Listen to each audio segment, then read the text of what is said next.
Bismillahirrahmanirrahim. Assalamualaikum warahmatullahi wabarakatuh. Alhamdulillahirrabbilalamin. Amma ba'd. Perkenalkan, nama saya Muhammad Farid dengan NIM 094, jurusan Kesejahteraan Sosial kelas 3B. Pada kesempatan kali ini saya akan membawakan materi bahasa Arab, salah satu materi bahasa Arab yakni mengenai isim isyarah. Marilah kita masuk ke pembahasan pertama kita dari pengertian isim isyarah. Ditinjau dari segi bahasa, isim isyarah itu terdiri dari dua kata. Yang pertama isim dan isyarah, yang mana kita sudah tahu arti isim adalah kata benda. Nah, isyarahnya ini apa? Isyarahnya ini dia asal katanya adalah dari fi'il asyara yushiru, yang artinya menunjukkan. Lafaz isyarah sendiri ini merupakan masdar yang mana jika diurutkan asyara yushiru isyaratan, yang artinya adalah penunjukan. Jadi dimaknai secara gampang, isim isyarah adalah kata benda penunjukan. Lalu dalam istilah bahasa Arab, isim isyarah dijelaskan bahwa isim yang menunjukkan sesuatu yang spesifik dengan berantara petunjuk yang jelas menggunakan tangan atau sejenisnya. Berlanjut ke materi yang kedua, yakni mengenai bentuk penggunaan isim isyarah. Jadi bentuk-bentuknya ini terbagi dalam beberapa macam ya. Pertama, ada untuk yang dekat dan untuk yang jauh. Ini maksud adalah untuk benda dekat maupun benda jauh. Yang kedua, untuk muzakkar dan muannas. Dan yang terakhir itu dalam bentuk jumlah, yakni mufrad, musanna maupun jamak. Nah, bagaimana lebih jelasnya? Mari kita bahas. Selanjutnya kita beranjak ke bagaimana isim isyarah ini digunakan atau bagaimana penggunaannya. Yang pertama ada di lil qarib muzakkar tidak berakal. Maksudnya adalah untuk yang dekat muzakkar atau laki-laki dan tidak berakal. Tidak berakal di sini adalah yang dimaksud benda seperti benda mati maupun yang lainnya. Dari lil qarib muzakkar tidak berakal ini ada 3 macam. Yang pertama hadza, hadzani dan hadihi. Hadza itu untuk mufrad, hadzani untuk musanna atau dua, dan yang terakhir hadihi untuk jamak. Contohnya hadza kitabun, hadzani kitabani, hadihi kutubun. Selanjutnya ada lil qarib muannas tidak berakal atau untuk dekat muannas atau perempuan dan tidak berakal, seperti yang saya bilang tadi.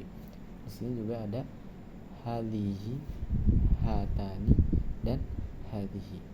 Yang pertama hadihi untuk mufrad, hatani untuk muannas, untuk musanna ataupun dua benda, dan yang terakhir hadihi untuk jamak. Contohnya adalah hadihi syajaratun, hatani syajaratani, yang terakhir hadihi syajaratun. Lalu selanjutnya ada pembagian penggunaan untuk lil ba'id muzakkar tidak berakal. Masih sama yang tadi seperti sebelumnya, namun pada bagian ini yang dimaksudkan penunjukan untuk ke yang jauh, seperti kita menunjukkan itu.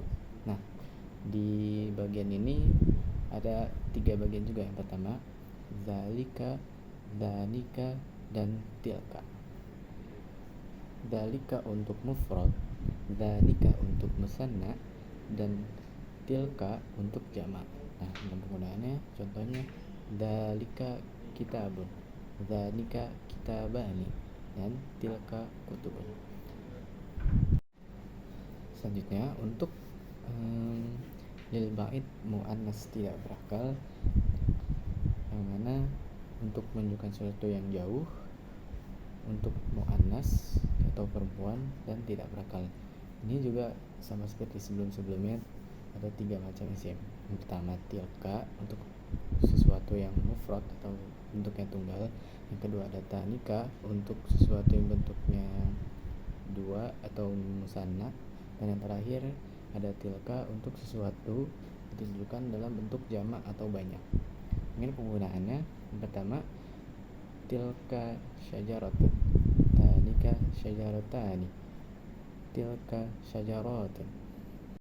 Kemudian penggunaan isim isyarah dalam bentuk lil qarib muzakkar berakal, dalam bentuk dekat muzakkar atau laki-laki dan berakal, yang maksud seperti manusia.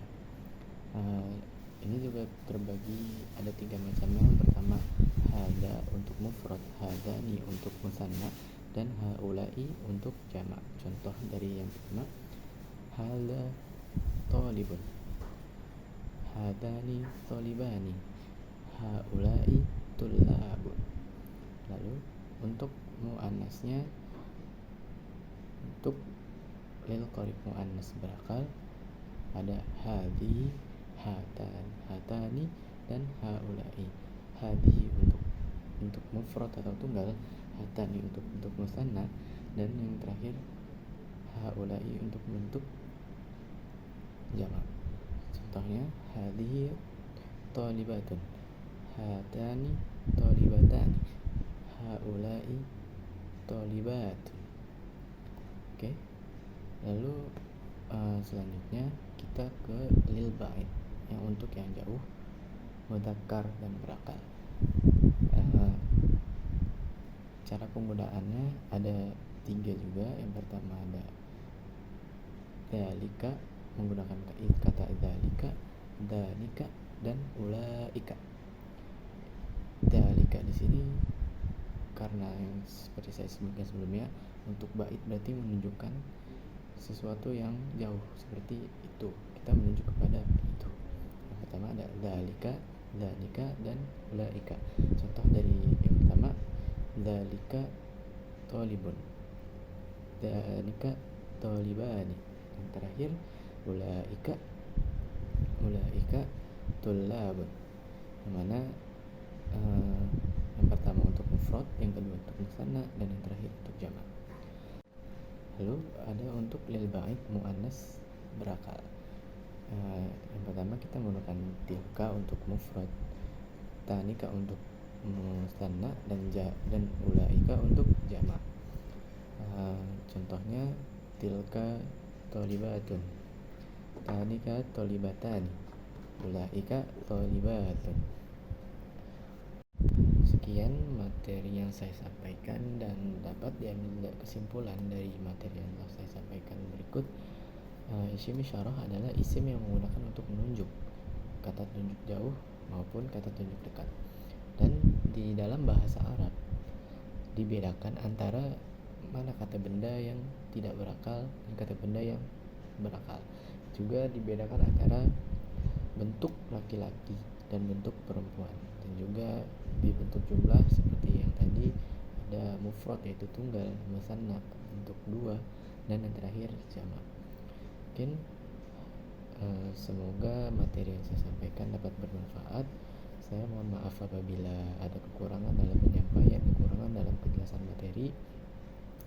Wallahul muwaffiq ila aqwamit thoriq. Wassalamualaikum warahmatullahi wabarakatuh.